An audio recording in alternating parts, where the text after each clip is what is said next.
말씀을 오늘 우리에게 주신 말씀으로 함께 읽겠습니다.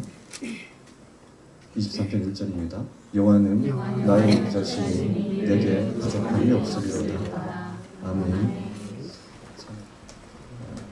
독립운동가이며 기독교 사상가인 함석헌 선생이 쓴 시 가운데 그대 그런 사람 가졌는가? 라는 시가 있습니다. 전문이 이렇습니다. 그대 그런 사람 가졌는가? 말리길 나서는 길 처자를 내맡기며 마음 놓고 갈 만한 사람, 그 사람을 그대는 가졌는가?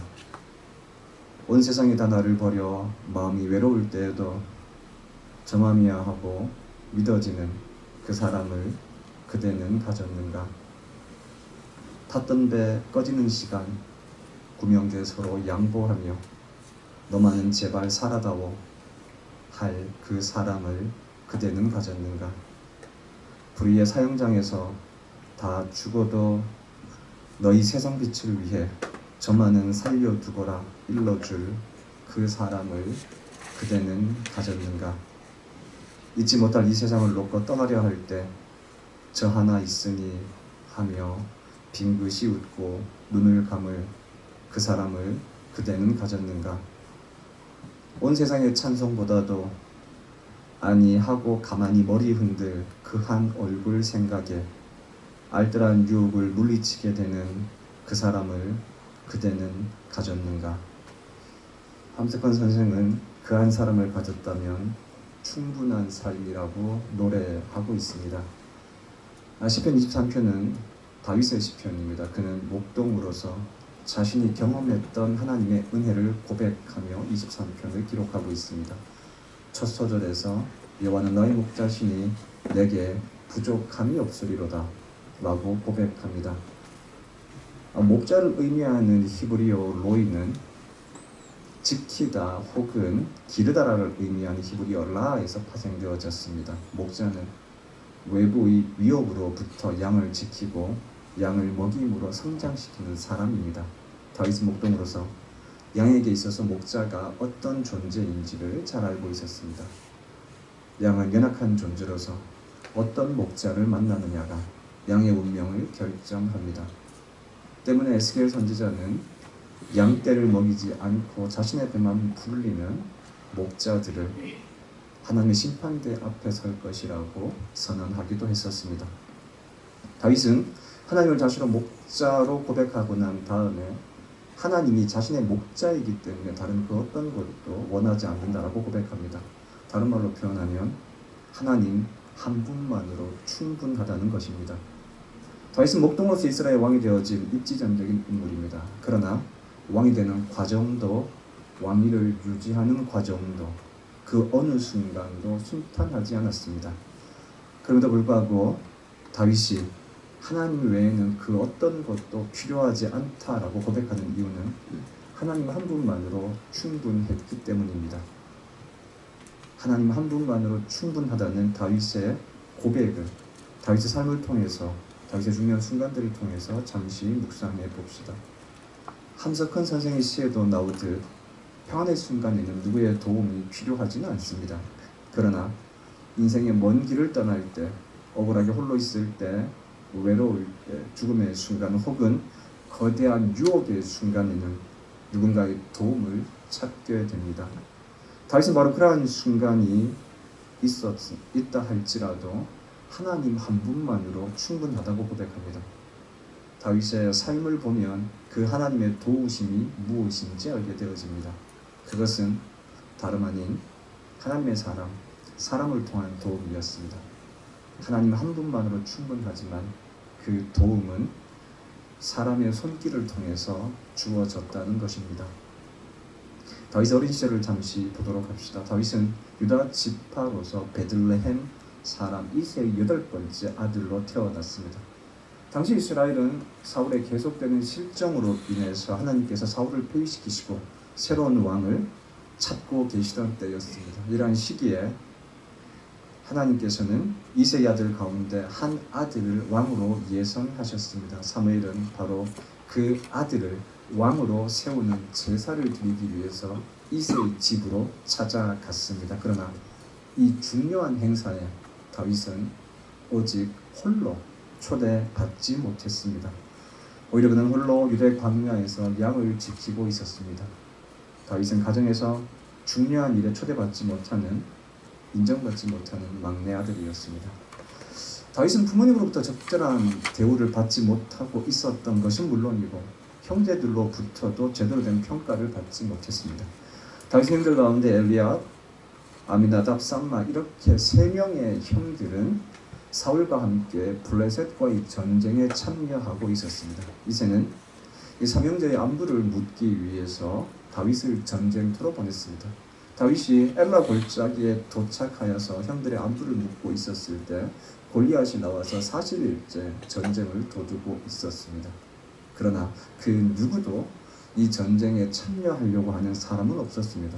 때문에 사울 왕은 골리앗을 죽이는 사람에게 막대한 현상금을 걸었고 더군다나 왕의 서의가 될 수 있는 특권을 주겠다고 공약을 내걸었습니다. 다윗이 사울의 말을 확인하고 있을 때에 그의 첫째 형이었던 엘리압이 다윗을 향해 분노하며 이렇게 말을 합니다. 네가 어찌하여 이리로 내려왔느냐? 들에 있는 양들을 누구에게 맡겼느냐? 나는 네 교만과 네 마음의 완악함을 아노니 네가 전쟁을 구경하러 왔노라. 다윗은 부모님에게는 물론이고 형제들에게도 어쩌면 적절한 평가를 받지 못하는 인물이었을 것 같습니다.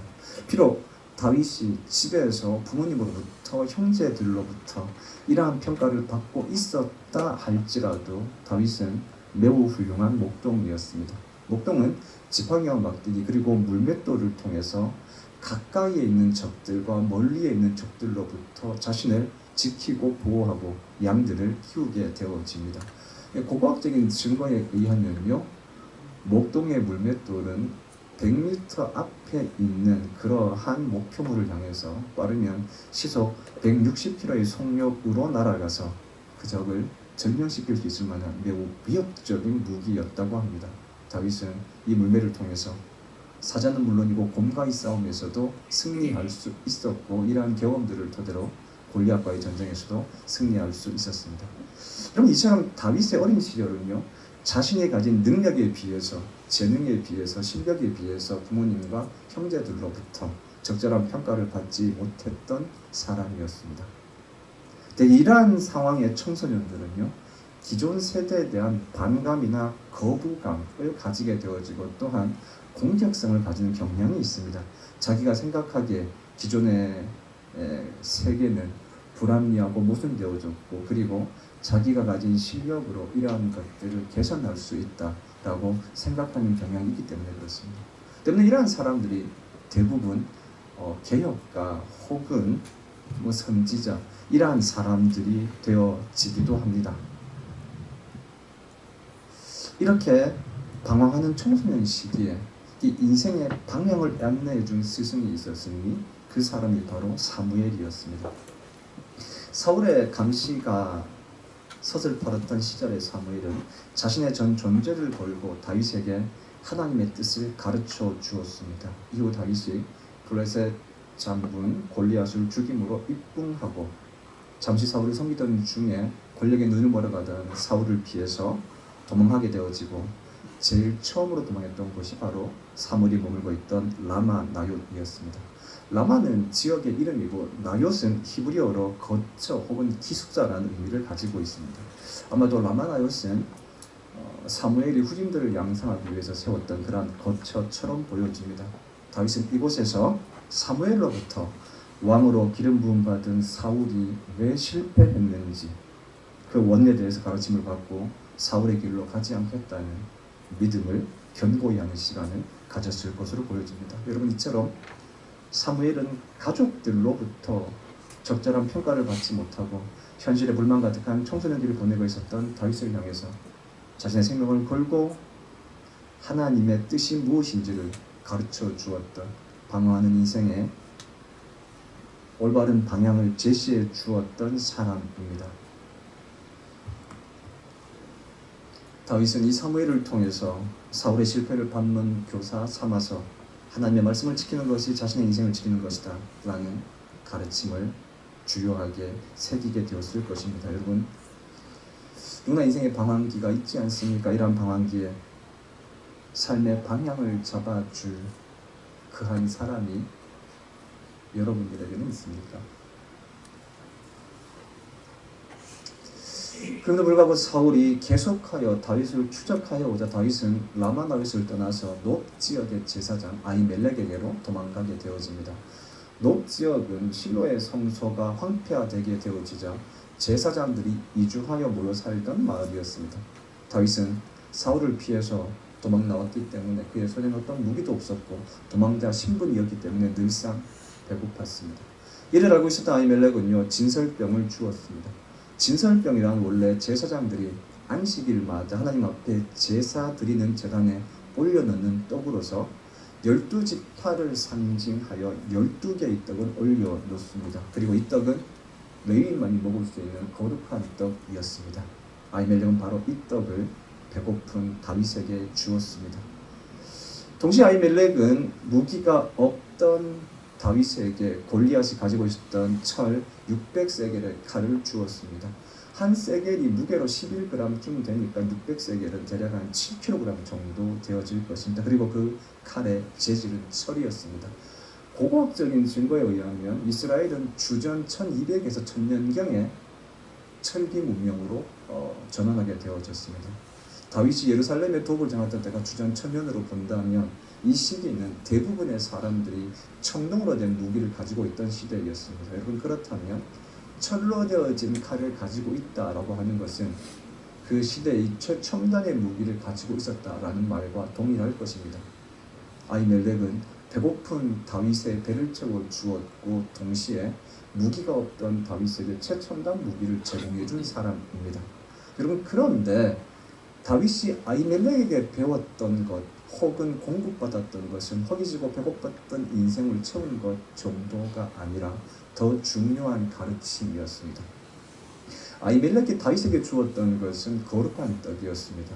동시에 다윗에게 주었던 칼은 에봇이란 옷 뒤에 놓여 있었습니다. 에봇은 제사장들의 옷으로서 그 앞에는 이스라엘의 12지파를 상징하는 12개의 보석들이 박혀 있습니다. 거룩한 옷이라는 것이죠.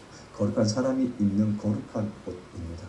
이스라엘의 신앙 전통에서 거룩이라 하면 하나님과 관계되어진 시간인 성일, 하나님과 관계되어진 물건인 성물, 모두 다 하나님과 관계되어진 것들에 사용되어진 것입니다. 때문에 거룩이라고 하는 것이고 거룩의 보다 분명한 뜻은 구별되어짐이라고 할 수 있습니다. 다윗은 거룩한 뜻을 먹고 거룩한 무기를 받음으로 말미암아 하나님으로부터 구별받은 사람이 어떻게 살아야 하는지를 배우게 되었습니다. 여러분, 그것이 바로 거룩이라는 것이었습니다. 이러한 가르침, 구별된 떡을 먹고 구별된 검을 가지고 구별되어진 방법으로 살아가야 한다라는 이러한 아히멜렉의 가르침은요, 그의 삶에 있어서 잊을 수 없는 교훈들을 주었습니다. 아히멜렉이 다윗을 도와주는 것을 사울이 알고 군사를 보내어서 85명의 제사장들을 죽이게 되어집니다. 그리고 다윗은 유대 광야로 도망가게 되어집니다.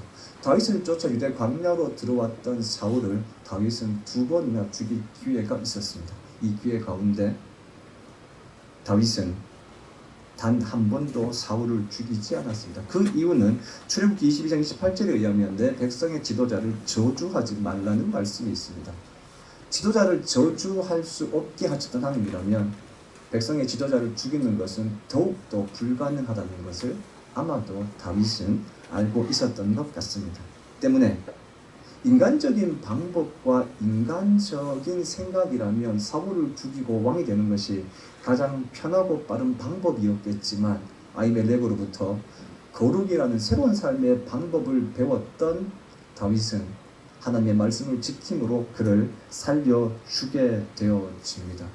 그 결과 다윗은요, 발람군의 수괴가 아니라 이스라엘의 왕으로 추대받아질 수 있었습니다. 말씀을 지킨 다윗이 결국 그 말씀이 다윗의 인생을 지켜준 것입니다. 여러분, 인생이 허기질 때 삶을 헤쳐나갈 마땅한 무기가 없을 때 인생의 허기를 채워줄 그 한 사람이 여러분에게는 있습니까? 인생의 허기를 넘어서서 그 인생을 극복할 수 있는 삶의 방법을 가르쳐줄 그 한 사람이 여러분들에게는 있습니까?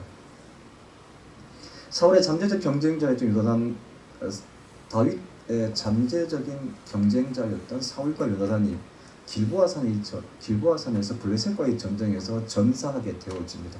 그러자 다윗은 헤브론을 도읍으로 유다의 왕으로 옹립되게 되어집니다. 또한 사울의 아들 이스보셋이 사망하게 되어지자 이스라엘 전체의 왕이 되어진 다윗은 여부스 민족이 다스리고 있었던 예루살렘을 정복하고 그 예루살렘을 수도로 하여서 통일 이스라엘 왕국의 왕이 되어졌습니다. 이 하나님의 계를 옮겨옴으로 명실공히 다윗의 시대가 시작되어졌습니다. 사무엘하 8장 6절은요. 그 시대의 다윗의 행보를 다윗이 어디로 가든지 여호와께서 이기게 하셨다라고 기록하고 있습니다. 다른 말로 하면 이제 더 이상 팔레스타인 지역에는 다윗을 대적할 만한 세력이 없었다는 것입니다. 소위 천상천하기와 독존의 자리에 앉게 되어진 것입니다. 정치학에서 내부적으로 적이 없고 외부적으로 필적할 만한 라이벌이 없는 상황을요, 소위 절대 권력이라고 표현합니다. 그러나 절대 권력은 언제나 절대적으로 부패할 수 있는 위험성을 안고 있습니다. 사무엘하 11장 1절에 보시면 왕들이 출전할 때, 즉 전쟁의 때가 돌아왔을 때 다윗은 전쟁터가 아니라 왕궁에 있었다라고 기록하고 있습니다. 그리고 그 왕궁에서 우리아의 아내 바세바를 범하고 우리아를 적군의 손으로 죽이는 살인죄를 저지르게 되어집니다. 여러분, 이처럼 견제받지 않는 권력, 절대 권력은 간음이나 살인 등 타락의 길을 걸을 수 있는 위험성이 많게 되어집니다. 이런 위기의 상황에서 목숨을 걸고 다윗에게 가르침을 준 사람이 있습니다. 바로 나단 선지자였습니다. 나단은 가난한 이웃의 암양 새끼를 빼앗은 부자의 비유를 통해서 다윗의 죄를 고발했습니다. 왕의 잘못을 지적한다는 것은요, 아무리 선지자라 해도 자신의 목숨을 건 행위라야 했습니다. 이러한 나단의 가르침을 통해서 참회한 다윗은 이후에 달라진 삶을 살게 되어집니다. 달라진 다윗의 모습은요, 여러 반란을 묵묵히 견뎌내는 다윗의 모습을 통해서 볼 수 있습니다. 다윗이 압살롬을 피해서 도망가고 있을 때 베냐민 사람 시므이가 다윗을 저주하는 사건이 발생합니다. 이를 들었던 다윗은 시므이를 죽이고자 하는 참모들의 의견을 만류하며 여호와께서 다윗을 저주하라 하셨다라고 고백하면서 삶의 고난을 순순히 받아들이는 모습을 보여줍니다. 나단은 깊은 타락의 길에서 다윗을 건져준 사람입니다. 그 가르침이 견제장치 없던 다윗을 하나님 앞에서 겸손하게 했고 용서받은 확신으로 살아가게 했습니다. 그리고 그 마음으로 압살롬과 세바 등 다윗 말년에 일어났던 여러 반란 사건들 속에서도 다윗은 묵묵히 견뎌낼 수 있었습니다. 여러분, 누구에게나 인생에 있어서 내리막길이 있을 수 있습니다. 그 순간에 그 내리막길에 온몸으로 막아서줄 나단과 같은 그 한 사람이 여러분들에게는 있습니까? 하나님은 우리의 필요를 홀로 채워주십니다. 그러나 아주 많은 경우에 사람들을 통해서 채워주십니다. 다윗에게는 더욱 그러했습니다. 다윗은 방황하던 청소년기에 사무엘을 만남으로 이스라엘의 목자라는 새로운 삶의 목표를 설정하고 하나님의 말씀을 지키는 것이 자신의 인생을 가꾸는 길임을 배우게 되었습니다. 짧은 꽃길 후에 펼쳐졌던 긴 가시밭길에서는 아이메겔을 통해서 줄임배를 채우고 다시 싸울 수 있는 무기를 공급받았습니다. 그리고 거룩곧 하나님의 말씀을 지키는 삶이 고난의 길을 통과하는 방법이라는 것을 가슴에 새기게 되어집니다. 이 가르침을 통해서 가시밭길을 이겨내고 왕위에 오르게 되었습니다. 왕이 된 이후 찾아왔던 위기에서는 나단을 통해서 범죄와 용서라는 가르침을 받게 되어집니다. 그는 이제 용서받은 자로서 용서하며 살게 되어졌습니다. 범죄의 위험성과 용서의 감격이 아들 아브넬의 반역, 세바의 반역도 견디고 성군의 길을 걷게 해주었다라는 것입니다.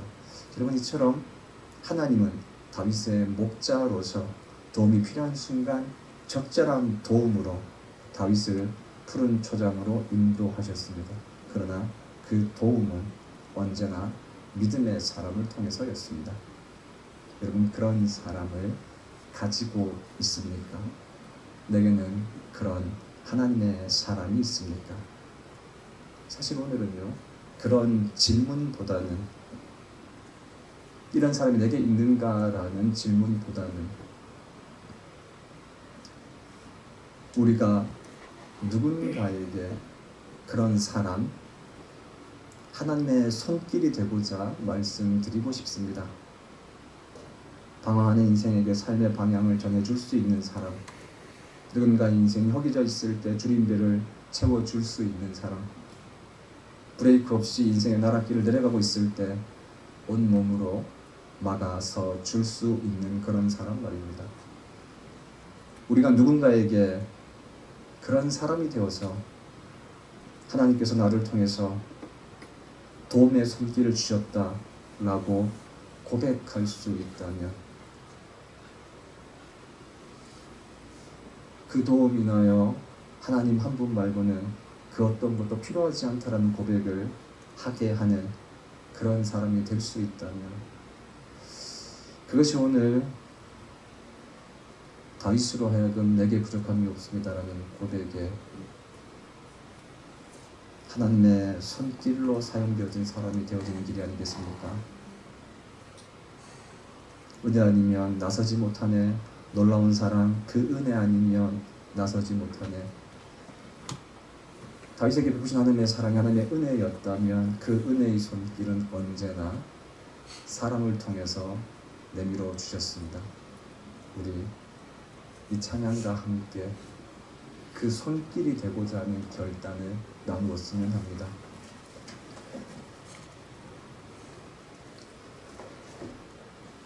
인생이 방황할 때 삶의 방향을 잡아줄 수 있는 사람, 억울하게 홀로 있을 때 곁에 있어 줄 수 있는 사람, 누군가 인생의 내리막길을 걷고 있을 때 온몸으로 막아서 줄 수 있는 사람, 그런 사람이 될 수 있기를 이 찬양과 함께 기도해 봅시다. 방황하는 인생을 향해서 허기지고 주림배를 움켜쥐고 있는 영혼을 향해서 브레이크 없이 인생의 내리막길을 달려가고 있는 인생을 향해서 하나님께서 누구를 통하여 하나님의 은혜의 손길을 공급하실까 고민하실 때 오늘 예배드린 우리 모두가 기꺼이 하나님의 은혜의 손길을 되도록 결단케 하여 주시옵소서. 지금은 우리 주 예수 그리스도의 은혜와 하나님의 사랑과 성령님의 능력이 그 하나님의 손길 되기를 결단하는 우리에게 모든 성도들 머리 위에 지금부터 영원까지 함께하여 주시기를 간절히 축원하옵나이다. 아멘. 아멘.